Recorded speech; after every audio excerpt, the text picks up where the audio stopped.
Hello friends, welcome back to my YouTube channel commerce to career. So student, आज हम करेंगे characteristics of statistics की। जो statistics है उसकी कैरेक्टरिस्टिक्स क्या क्या होती है।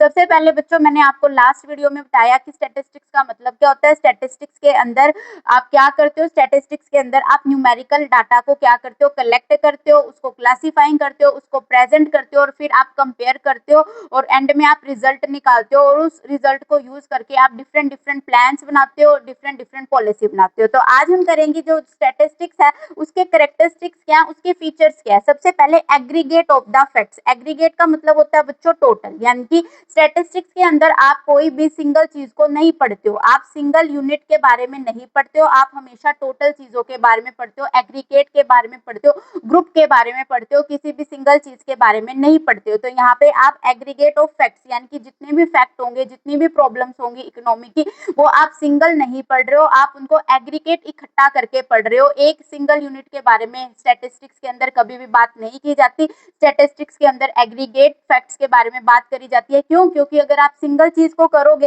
तो उसको आप कंपेयर किससे करोगे। सिंगल चीज को कलेक्ट करना तो इजी है, वो तो सिंगल ही चीज है, उसके लिए आप क्या उसको क्लासिफाई करोगे, क्या उसको प्रेजेंट करोगे। ये सारी चीजें आपको कब करनी है, जब आपके पास जो डाटा है वो बहुत सारा है, टोटल में डाटा है, एग्रीगेट ऑफ फैक्ट्स है।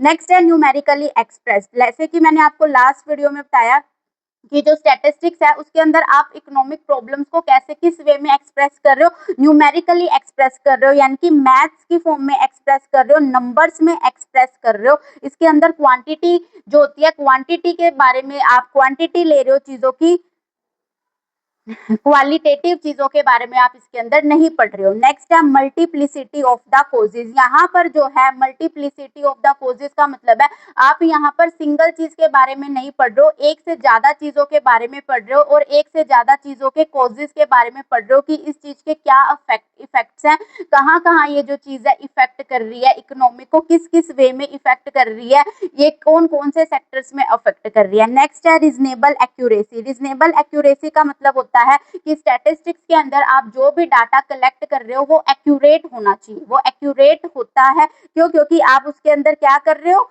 आप स्टैटिस्टिक्स के अंदर आप सर्वे कर रहे हो, आप मार्केट को एनालाइज कर रहे हो, मार्केट की कंडीशन को देख रहे हो, लोगों से जाके आप डाटा कलेक्ट कर रहे हो। तो जो भी वहां पर डाटा आपने कलेक्ट किया वो 100% एक्यूरेट होना चाहिए। आप अजम्पशंस के बेस पे काम नहीं करोगे, आपके पास जो रियल के अंदर डाटा है आप उसी को यूज करके पॉलिसी बनाओगे। तो यहाँ पर जो डाटा है वो 100% क्या होना चाहिए, एक्यूरेट होना चाहिए। सो स्टूडेंट्स, हमारा फिफ्थ पॉइंट है mutually related and comparable. Mutually related and comparable का मतलब होता है स्टूडेंट, जो स्टैटिस्टिक्स का जो डाटा है वो ऐसा होना चाहिए जिसको आप मतलब कि किसी भी डाटा के साथ आप उसको क्या कर सको, कंपेयर कर सको। जैसे कि फॉर एग्जांपल आपने कोई भी डाटा जो है वो कलेक्ट किया है, किसी स्कूल के स्टूडेंट का रिजल्ट जो है आपने कलेक्ट किया है, तो अब आप उसके रिजल्ट को प्रीवियस क्लास के रिजल्ट से कंपेयर कर सको। ठीक है, जो डाटा होगा वो म्यूचुअली रिलेटेड होना चाहिए, यानी कि जिन भी कैटेगरीज का आप डाटा जो है वो कलेक्ट कर रहे हो वो होमोजीनियस नेचर की चीजें होनी चाहिए। ये नहीं होनी चाहिए कि एक स्टूडेंट का तो डाटा आप जो है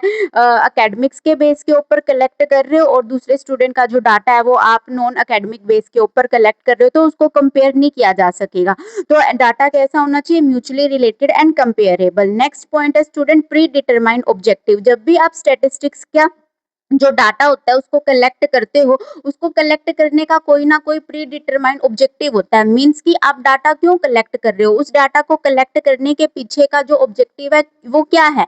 फॉर एग्जांपल स्टूडेंट, मुझे एक स्कूल के 100 स्टूडेंट का जो है डाटा, 100 स्टूडेंट का जो है वो रिजल्ट जो है मुझे क्या करना है, देखना है। क्यों? क्योंकि मुझे उनका जो रिजल्ट है वो इसलिए देखना है ताकि मैं पोजीशन निकाल सकूं कि 100 स्टूडेंट में से बेस्ट 5 स्टूडेंट कौन से हैं जो कि टॉपर्स हैं, ताकि मैं उनको क्या दे सकूं, उनको मैं फ्री ऑफ कॉस्ट स्कॉलरशिप उनको प्रोवाइड कर सकूं, ताकि वो फ्री ऑफ कॉस्ट जो है आगे अपनी स्टडी को फर्दर क्या कर सके, कैरी ऑन कर सके। तो यहाँ पर मैंने क्या किया, जो मैं डाटा कलेक्ट कर रही हूँ उस डाटा को कलेक्ट करने के पीछे क्या है, मेरा कोई ना कोई प्री डिटरमाइंड ऑब्जेक्टिव है।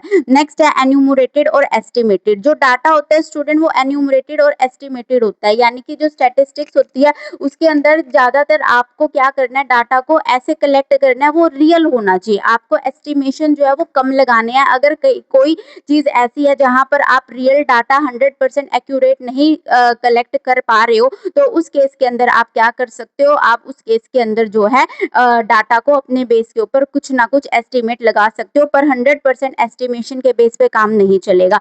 लास्ट पॉइंट है student, collected in a systematic manner, यानी कि जो भी आप डाटा को कलेक्ट कर रहे हो उसको आपको सिस्टमैटिक मैनर में कलेक्ट करना है। मीन्स की एक प्रॉपर प्रोसीजर के अंदर कलेक्ट करना है, प्रॉपर सीरीज के अंदर आपको उस डाटा को कलेक्ट करना है। अगर आपने डाटा को सिस्टमैटिक वे में कलेक्ट नहीं किया तो उस डाटा को फिर आपको मतलब जब भी आप उस डाटा से इंफॉर्मेशन निकालोगे तो वो इंफॉर्मेशन जो है वो लेस आपकी इम्पोर्टेंस होएगी, वो आपके ज़्यादा काम नहीं आएगी। आई होप स्टूडेंट आपको स्टैटिस्टिक्स के कैरेक्टरिस्टिक्स बहुत अच्छे से समझ आए होंगे। Thank you and do not forget to subscribe my channel.